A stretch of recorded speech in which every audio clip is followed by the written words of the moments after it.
pattern in human history. The pattern goes like this. We human beings, we see a problem or we see an opportunity. And when we do, we respond to it. We adjust, we correct. We solve a problem or we take advantage of an opportunity. It's a deeply human thing to do. We respond to changing circumstances and then we correct and then we adjust. But as we've seen in this lesson, it's just as human to overcorrect, to over-adjust. And when we do that, often we end up losing something valuable, losing something precious in the process. And that human pattern, that oscillating pattern, is the reason that reclaiming treasure is a recurring theme in human experience. We often have to go back if we want to live well. We often have to go back if we want to have healthy, sustainable spiritual lives and reclaim what we lost when we adjusted, but then over-adjusted. When we lost something because of the over-adjusting, we have to go back and reclaim what the core thing was that we lost. We've had several examples so far in the lesson. If you missed, you can have a listen online. To help us reclaim today's treasure, I would like to begin with us reviewing together again just how uncomfortable this moment in history really is. We've said it before, we are living through a historical moment of reckoning. Things that have been long swept under the carpet about our nation, about our culture, even about our religion. Things long swept under the carpet are not staying under the carpet anymore. Now that's a good thing, it really is. It's also a very painful thing, but it's a good thing. To move forward as a nation, we have to deal with the stuff we're having to deal with right now. Things that we haven't dealt with for a long, long time. And even though it's kind of tough being an American right now, what we're doing is actually a very good thing.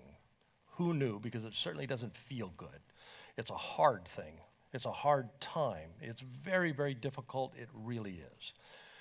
Now, at a personal level, nobody likes seeing their false self. We do that kind of work together as a community.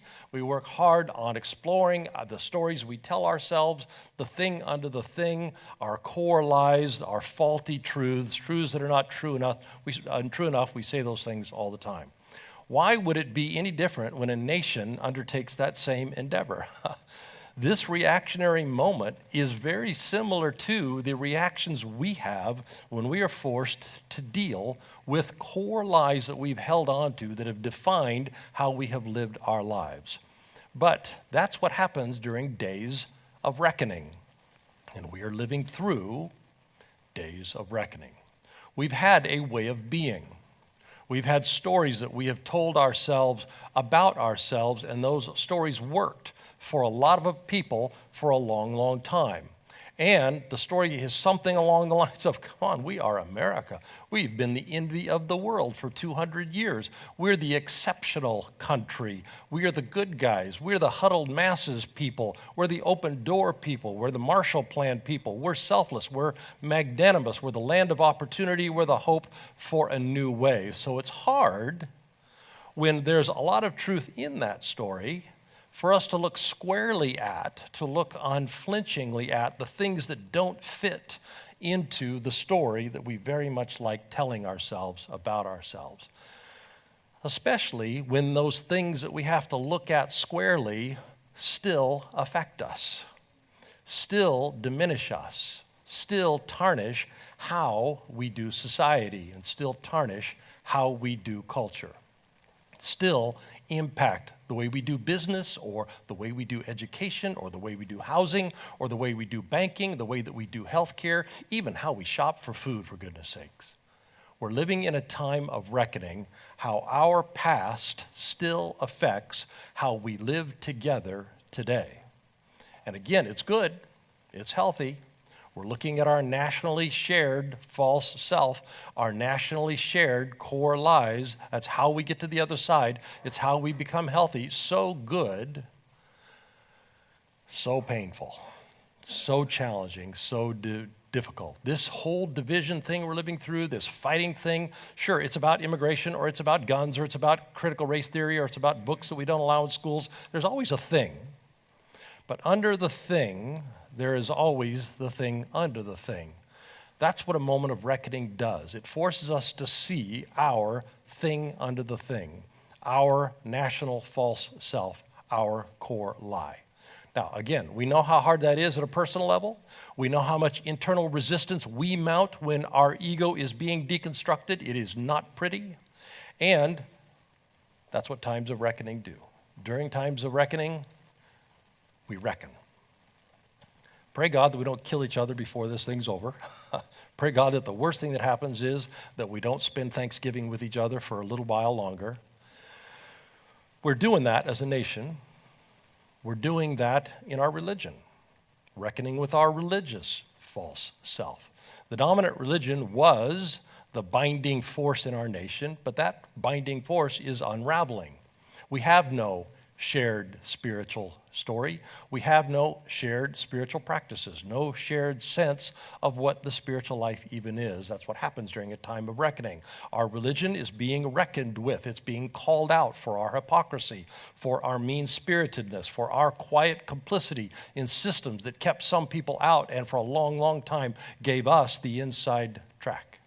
And we're being called out because we don't even see our complicity or our duplicity. Other people see, and they are voting with their feet. It's a time of reckoning in our nation, in our church, our national false self, our religious core lies. Again, not pretty, but good. In times of reckoning, we correct and we adjust. It's what human beings do. And as soon as you hear those two words, given the lesson so far, you might suspect what's coming next. It's also human to overcorrect and to over-adjust and to lose something precious in the process. And what we have lost is a nationally shared story about ourselves. We no longer have a story about what it means to be American. We no longer have a story about what it means to be Christian. And when we lost our story, we also lost our songs, because songs are one of the ways that a culture carries its story. The term patriotic songs evokes cringe for a lot of people.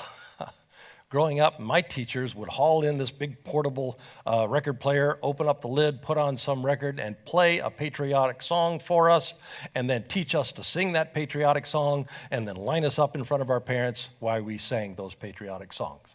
I remember 3 of them. They would be very difficult to sing now. That's what happens in a time of reckoning. One of them was the Battle Hymn of the Republic. That story, we have to ask, is that right? Is that us? Is that what we want? Do we want our national hymn to beseech God to loose his fateful lightning, to unleash his terrible swift sword, to sound forth his mighty trumpet, never to retreat? Do we want our God to pass righteous judgment, presumably on the Confederates, because it was a Union song, and every school child knows that the Union was God's chosen group while the Confederates were God's enemies? Is that our nation? Is that our God? Is ours a militant God? Is it God's job to defeat, to crush our enemies? So, yeah, maybe not. Maybe not that God, maybe not that national hymn. Or, this land is your land. It was the 60s. It was the revival of folk music. Woody Guthrie, for goodness sakes. Let's sing a song about this shining land. From California to the New York Island, from the Redwood Forest to the Gulf Stream waters. It's kind of an amber waves of grain song. What a beautiful place. It's that kind of song. Except in a season of reckoning, well, yeah, it is our land. But now we realize it wasn't always our land, and how we got it really doesn't match the story we like to tell ourselves about ourselves. It's kind of a broken treaty story and a smallpox tucked into blankets kind of story, and whole swaths of people still haven't recovered from how this became your land and my land. Okay, so let's not sing that one either. Down by the riverside. Come on. I'm going to lay down my sword and shield. I'm not going to study war anymore. I'm going to lay down my burden. It's a song that aspires to peace. It's a song that aspires to lay down the heavy burden of human violence. What a great sentiment and what a great national song to teach our children. Except in times of reckoning, we've all become keenly aware that the folks who sang those songs about laying down sword and shield were actually being brutalized by our swords and shields. And the folks who sang about laying down heavy burdens were burdened and subjected to human violence because, the S word. And so now it's not a song that binds us together. It's a song that points out our long shared history, some of us having the inside track and others being persistently and consistently left out of the inside track. And now it becomes a song about redlining. Some people, for almost all of our nation's history, have been disallowed to accumulate generational wealth.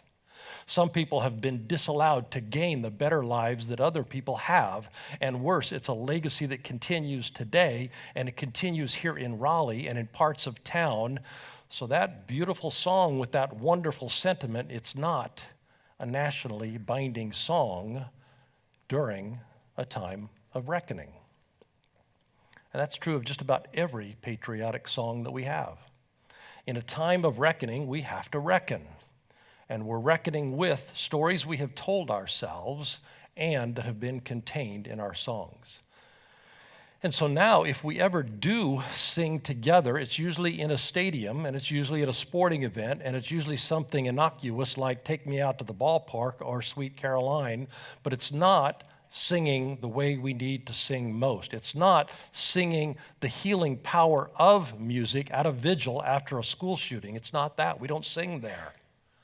It's not singing together when we are motivating one another to go out and to repair our world. It's not the organizing songs that were sung 50 years ago or 60 years ago. It's not when we gather to grieve 1 million deaths to COVID. We don't sing together.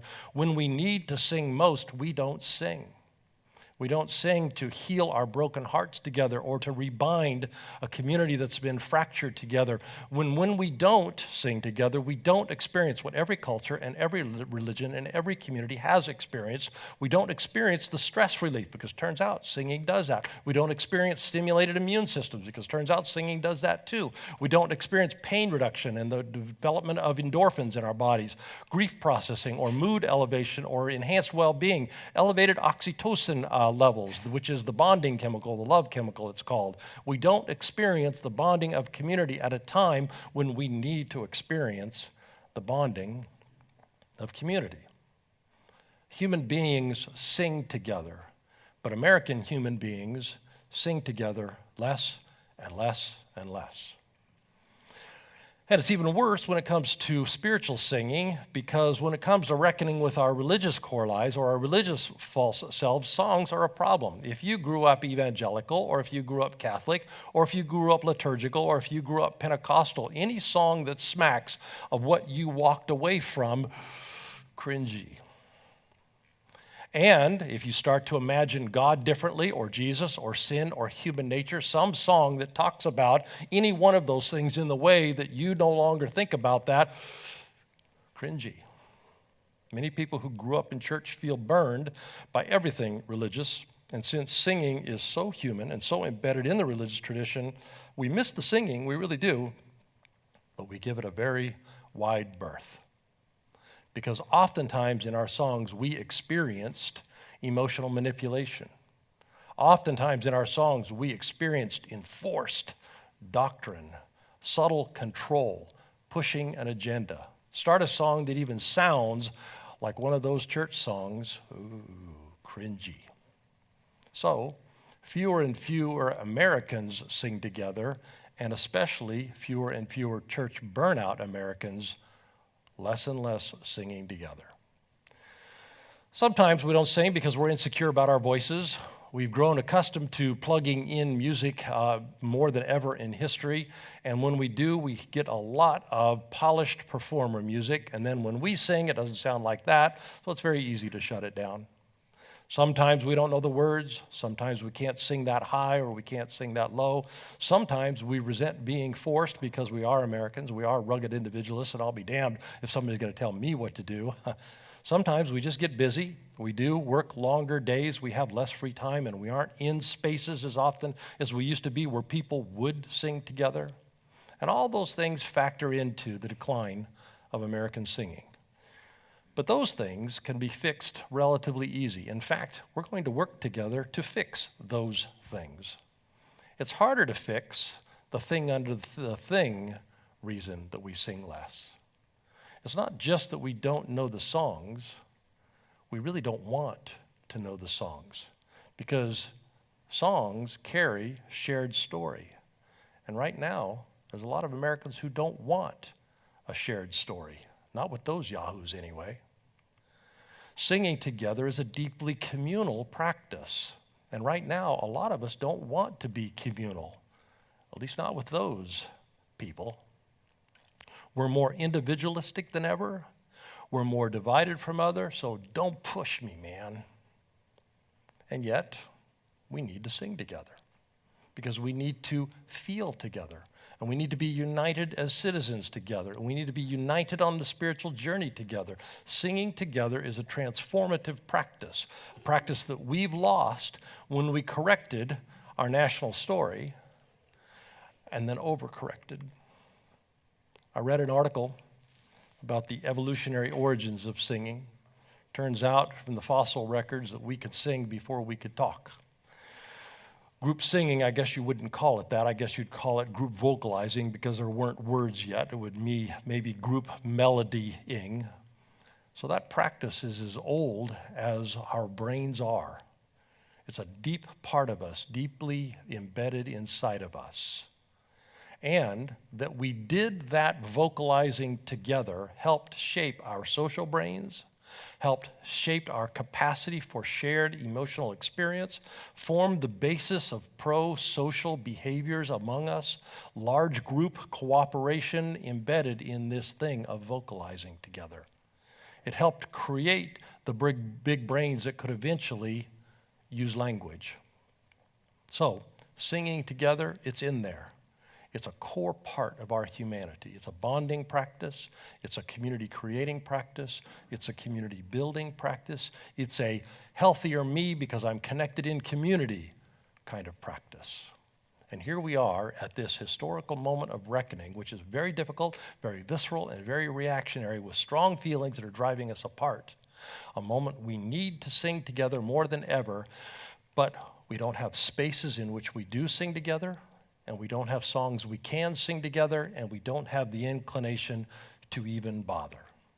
So it is safe to say we adjusted. I'm really glad that we have and are. But it's also safe to say we might have over-adjusted and lost something deeply human, a practice that we deeply need. Now, another thing that we've explored together, it is the job of religion in a society to see a society's pain and to discern a society's blind spot and then to bring healing to the pain and bring perspective to the blindness. The national story that we lost is e pluribus unum. The shared narrative that we lost is that out of the disparate many, a unified one. That's our national story. And religion's job is to light the path forward for the nation. It's why we're doing Braver Angels. It's why we're doing One Wake. It's why we do the Circle. And it's why, as a community, over the next year, we're going to try and recover the lost art of singing together. I started talking to musical people in our community over a year ago. I went to Mariah and I said, Mariah, you're a music teacher. Teach me about the history of music. Teach me about how music is integrated into human experience. And she did. I learned a lot. And then I met Joe, also a music teacher, and I said the same thing, teach me, Joe, and he did, and I learned a lot. And we began to imagine how we might reclaim the treasure of singing together. We've thought a lot of thoughts together, and we've got lots of ideas about how it might go, but we're going to start very simply. We're going to learn one song this week. You see the stuff here. We're going to invite the kids in, and we're going to learn it, and then we're going to review it next week.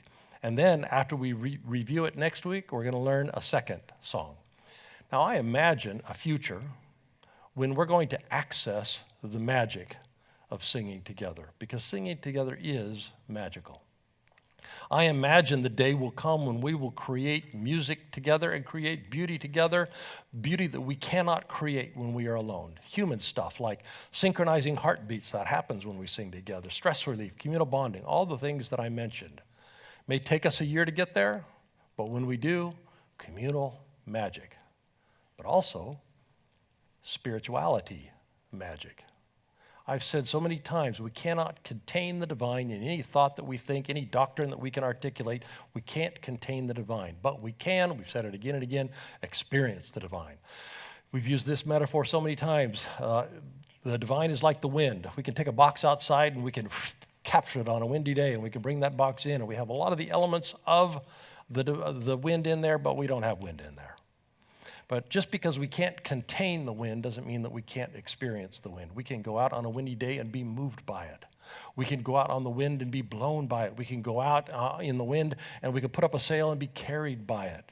And it's the same with the divine. You can't contain the divine in any thought or any metaphor, but you can be moved by the divine. And throughout human history, throughout religious history, throughout the history of spirituality, singing together has been one of the primary ways that human beings do that. So that's what we're going to do.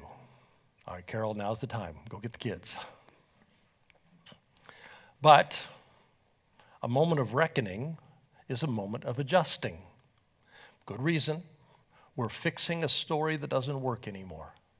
But that means almost any song that we choose is going to poke somebody. The song we're going to sing together today, it pokes me. I sang it 40 years ago. It was a religious song in a religious context to which I no longer belong. So when Joe told me about it, I cringed a little bit until I saw myself cringing. And then I named my cringing, and I realized, wait a minute, those are actually beautiful words. And I could actually sing those words if I were to reclaim. They might be treasure. It was an evangelical song 40 years ago. It was a campfire song 40 years ago. Because I grew up in that context, that's the context I'm no longer part of. Now, the song we'll learn next week, it's from a very different tradition. It's in Latin, for goodness sakes. It doesn't poke me a bit, because I didn't grow up in a Latin singing context. I think it's quite beautiful. But if you grew up in that church, there's a good chance that that song, it's going to poke you. I hope the day comes that we find our musical essence, that we find our songs, our style or styles, and I hope that we find a way to sing together that matches how we have hammered out a shared spiritual journey. But now, we're just going to go to singing school. We're just going to learn what it would be. It almost seems like this is an unnecessary thing to learn. To have to learn to sing together is kind of like learning to walk. We shouldn't have to learn this, but history and society, and we do. And we're going to learn how to sing together. And so, in Dwelling Divine, may we reclaim the treasure that was this ancient tool, and may we experience one another, and may we experience the divine more deeply because we do. Amen. All right, quick, before the kids get here, what are you thinking about? What's stirring up in your heart?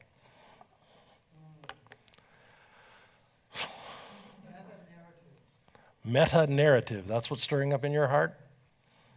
Yeah, I don't know what that means. Mm. What am I going to sing? All right, well, I'll tell you what you're going to sing today.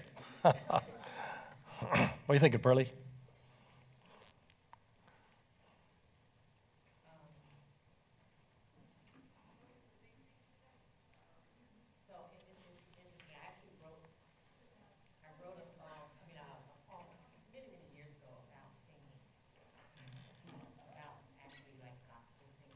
Right? You got to speak loud. And teenagers, don't feel shy. Come right on in. Yeah, Yeah, that's unifying. it is. And it is a healing thing for us. It is. Yeah. What else you thinking? Sarah, what do you think about? When I was growing up, we would visit other churches because my dad would do different pulpit Sundays. Right? And my mother would always judge the church on how loudly they would sing. Uh-huh. Because she always had a point of pride that our church, everybody sang. And she just felt like it was a signifier of unity. Like she'd be like, well, they were just not a lot of people were singing this morning. I don't know about that, you know. Yeah, maybe we won't want to do that. No. But maybe we could also sing with vigor. Up in my heart. Yeah. Like, you know, I remember my mother. Dusty, what are you thinking about? So, people have always included singing as a form of worship. Mm-hmm. I've always been confused by the way they talk about worship. Mm-hmm. Because they always think worship is something they're giving God. And I think, why would God care if God is like the sun? Right. Why would God care about song? If God is like the earth, why would God care about song? Yep. I think of singing as something we do with and for each other, Yeah. and worship in the same way. And the parts of worship that would matter to me would be because of that, instead of because of other people's justification about giving worship to God. Well, you will notice how studiously we avoid using the word worship in our community. And the reason we avoid it is because I have a very well-informed ignorance about what that word even means. I don't know what it means. Come on in, guys. You don't have to be polite or anything. Just come on in. Make sure you sit near an instrument up here around the front. First of all, what's your name? Amy, So say hello, Amy. What are you thinking, Amy? I went to India on a mission trip, and we were right near the Right? Afghanistan border, so there was a lot of refugees that came over. And we would meet for, services or whatever in these alleys and basements and, places. And would be standing room only, hot and sweaty and everything, and they would sing. And they would be singing in the Indian language so loud, and I had no idea what they were saying or anything else, but you could just feel the joy in the room and their commitment to what they were saying and singing. And just the whole feeling of being in that room, and it was out of tune, and it almost felt like Yeah. but everybody was in it, and just the feeling during the songs was, so joyful and peaceful and everything. So just kind of like just being in that environment.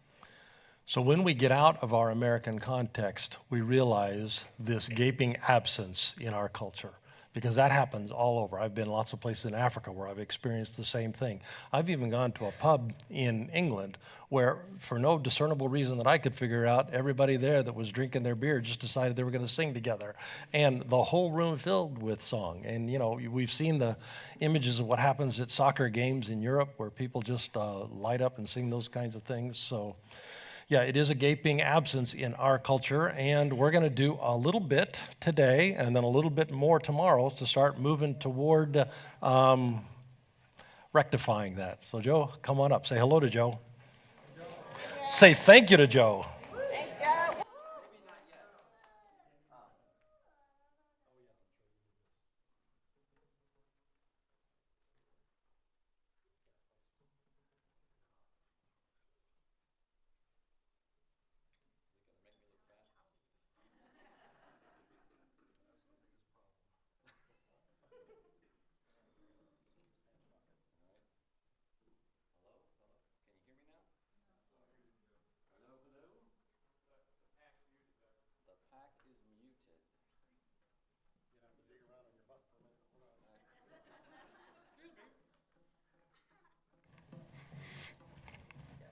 Hello? Hello? Can you hear me now? All right. Well, welcome to Mr. Farmer's music class. We're going to start with some excerpts from the Messiah, move on to Bach's B minor Mass, and wrap up with some Jesus Christ Superstar. Right? That should be great. All right. Maybe we won't do that. Instead, this goes for everybody now. All you guys down front here, I'm so glad you're here. We are going to play, I promise, but we're not going to play yet. But you will play soon. So, kids of all sizes, I'm going to count to 8 and ask you to clap on 8. 1, 2, 3, 4, 5, 6, 7. Can we do that again? Let's do that 3 times in a row, and this time you count and you clap. Here we go, begin. 1, 2, 3, 4, 5, 6, 7. 1, 2, 3, 4, 5, 6, 7. 1, 2, 3, 4, 5, 6, 7. There you go. Perfect. All right. These. Oh, let me teach you all rest position. Drums. You turn your drums upside down. Upside down. They sound much better that way. Excellent. Now, that's so that they stay quiet until it's time to play. All right. These are called finger cymbals. You might think I took them off of a monkey,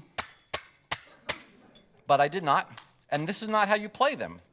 You play them by kind of making a plus sign. Do you see the plus sign? Do you? You see the plus sign like that? Kind of like a plus sign? Plus sign, okay? So, and then you tap the edges together like this. Okay? So, here's what you're going to do. We're going to count to 8, and you guys are going to do that on 8. You ready? Pick them up. You still have a job. Here we go, and 1, 2, 3, 4, 5, 6, 7. 1, 2, 3, 4, 5, 6, 7. 1, 2, 3, 4, 5, 7. One more time. 1, 2, 3, 4, 5, 6, 7. Wonderful. Rest position for you is on the towels. All right, we're coming back to you. Join me in this pattern. 1 and 2, 3 and 4. 1 and 2, 3 and 4. 1 and 2, 3 and 4. 1 and 2, 3 and 4. 1 and 2, 3 and 4. 1 and 2, 3 and 4. 1 and 2, 3 and 4. 1 and 2, 3 and 4. Drums, turn your drums over. Can I hear you guys do that, please? All right. Now, these little, well, actually, we're going to leave it right where it is. It should be fine. All right.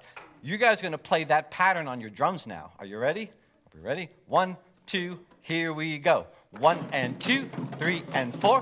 1 and 2, 3 and 4. 1 and 2, 3 and 4. 5 and 6, 7 and 8. 1 and 2, 3 and 4. 5 and 6, 7 and 1 and 2, 3 and 4. 5 and 6, 7 and 1 and 2, 3 and 4. 5 and 6, 7 and. You got it. Excellent. Fantastic. Turn them back upside down. You're coming back. Rest position. Wonderful. All right. Almost there. There's always one. Please join me in this pattern, like this.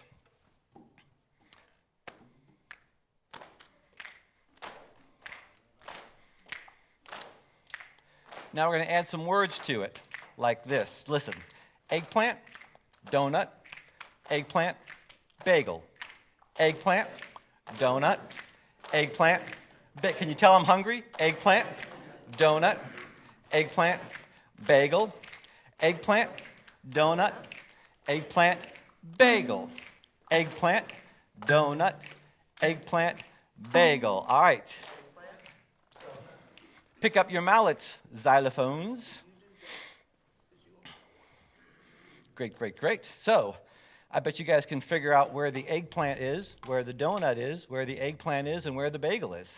Okay? Can I hear eggplant and donut and eggplant and bagel? Perfect, you're hired. Eggplant, donut, eggplant, bagel, eggplant, donut, eggplant, and bagel. Perfect. So eggplant, donut, eggplant, bagel, and eggplant, donut, eggplant, bagel. All together. Now, on this pattern, the pat is when you play, the snap is when you don't. So it's eggplant, donut, eggplant, here we go, bagel, and eggplant, donut, eggplant, bagel, eggplant, donut, eggplant, bagel. Keep going, eggplant, donut, eggplant, bagel. One more, eggplant, donut, eggplant, bagel. Excellent. Let's put it all together. Let's see what happens. What could happen? We're going to find out. We are going to find out. All right. Drums, turn them right side up. Finger cymbals, you can hold them and be ready. We're going to start with the drums. We're going to add the finger cymbals, and we're going to add the xylophones. Ready, drums? 1. Remember 1 and 2, 3 and 4? Wait. You have to wait for me to say the G-O word. Because if I actually say it, they'll start playing. All right, here we go. 1, 2, ready, go. 1 and 2, 3 and 4. 1 and 2, 3 and 4. 1 and 2, 3 and 4. 5 and 6, 7 and 1 and 2, 3 and 4. 5 and 6, 7 and 1 and 2, 3 and 4. 5 and 6, 7 and ready? Yeah. Egg, bagel, eggplant, donut, eggplant, bagel. Go, eggplant, and play. 1, 2, 3, 4, 5, 6, 7. 1, 2, 3, 4. Help them out. 6, 7. There we go. There it is. All right, now, wonderful. Drums upside down. Finger cymbals on your towel. Mallets on the ground. Well, thanks for coming, everybody. This has been fun. All right. Our band is ready.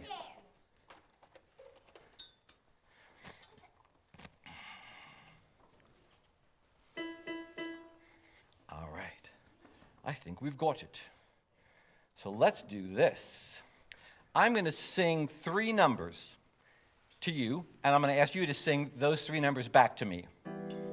Like this. If I sing 1, 1, 1, you're going to sing 1, 1, 1. If I sing 1, 1, 2, you're going to sing 1, 1, 2. Okay, here we go. And make sure I can hear you. 1, 1, 1, your turn. There you go. 1, 1, 2. There you go. 1, 2, 3. 1, 3, 2, 1. Good. 1, 2, 3, 4, 5. 4, 5.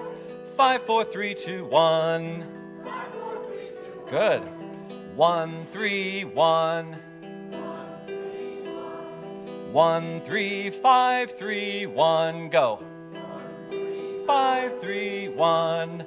1, 5, 1. Fantastic. Excuse me, music teacher. Ma'am, sir. Would you please to instruct the adults in the back that they are also to be singing? They might have forgotten. You know how we say there is no coercion in the spiritual life? Right. Forget that. Okay. Be Well, coerced. and also, the Bible says sing psalms, hymns, and spiritual songs, so that's great. It also says make a joyful noise. So either way, we've got you covered. Okay? And it's all good to me, however it comes out. The point is that we're going to do it all together. Now, I think I'm ready for my first slide. So this song is called Love, Love, Love. There we go. So here's how it's going to work. I'm going to sing,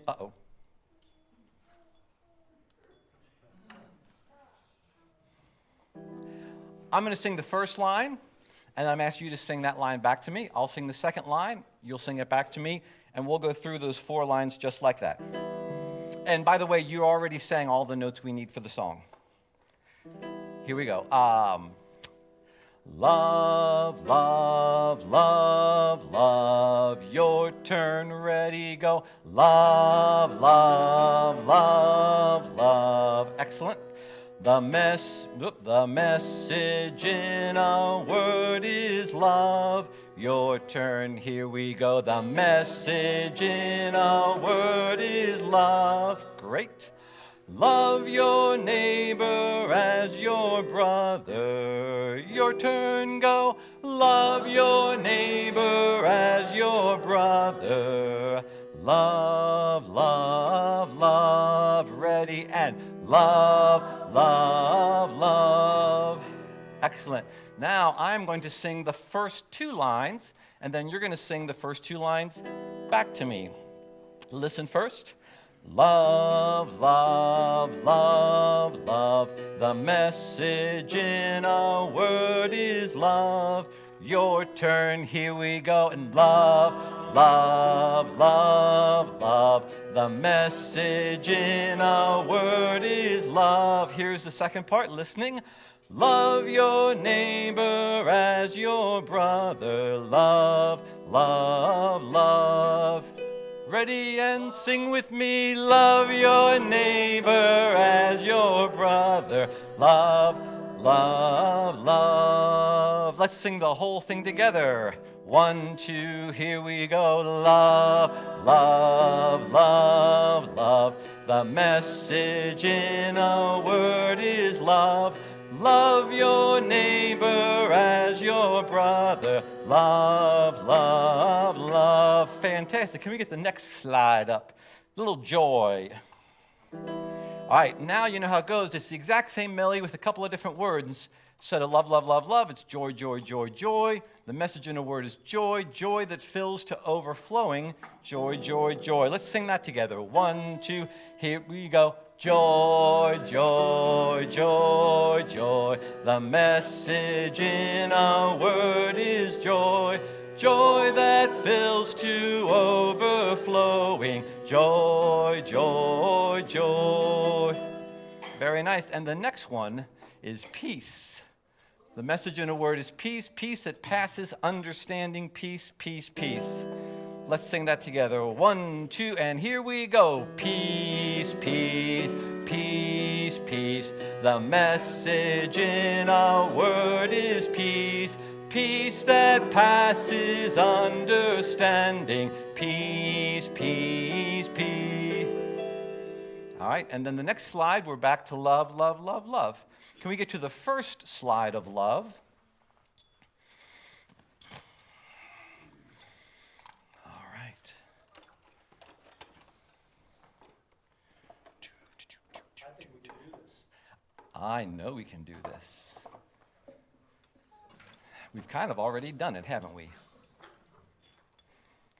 All right, so here's how it's going to work. Drums, you're up first. We're going to get the drums going. When I say the word, you know the word. And then the finger cymbals will come in. What did I? And then, oh, thank you. That's what I was looking for. All right, so drums are going to go first. Then we're going to add the finger cymbals. Then we're going to add the xylophones. And then we're going to sing. I'll meet you at the end. Here we go. Ready, drums?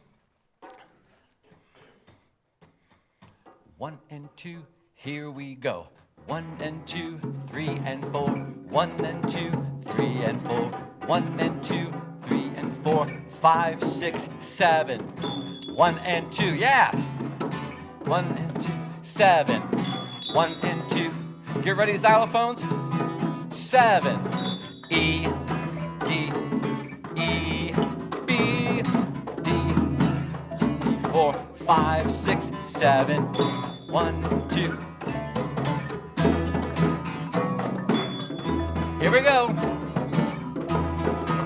And sing. Love, love, love, love. The message in a word is love.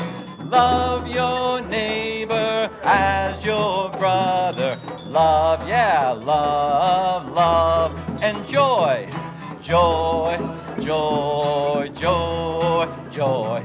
The message in a word is joy. joy that fills to overflowing. Joy, joy, joy. Now a little quieter. Peace, peace, peace, peace. The message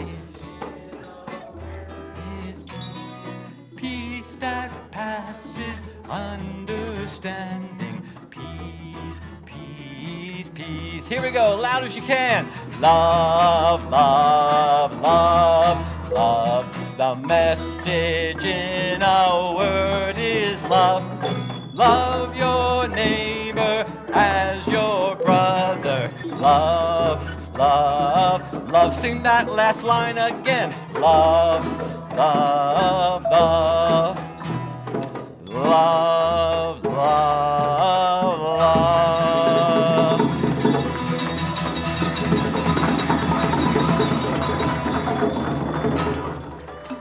All right.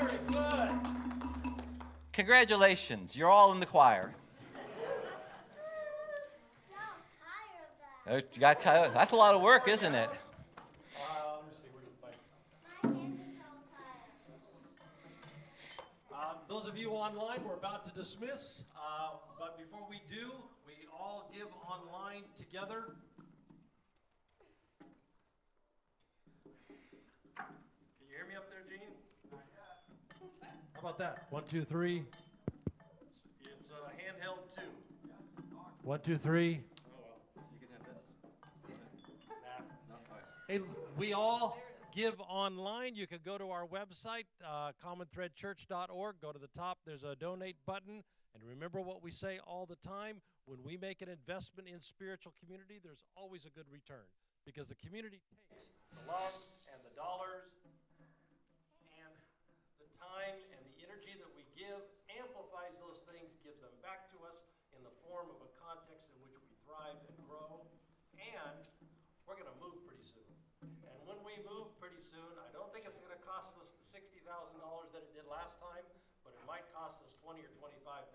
So we actually need to be ahead of budget right now instead of behind budget right now. So if you've been behind in giving, this would be a good time. If you haven't started giving, this would be a great time. And as we dismiss the folks, let's put our hands on our heart. And remember as we go that we are, every one of us,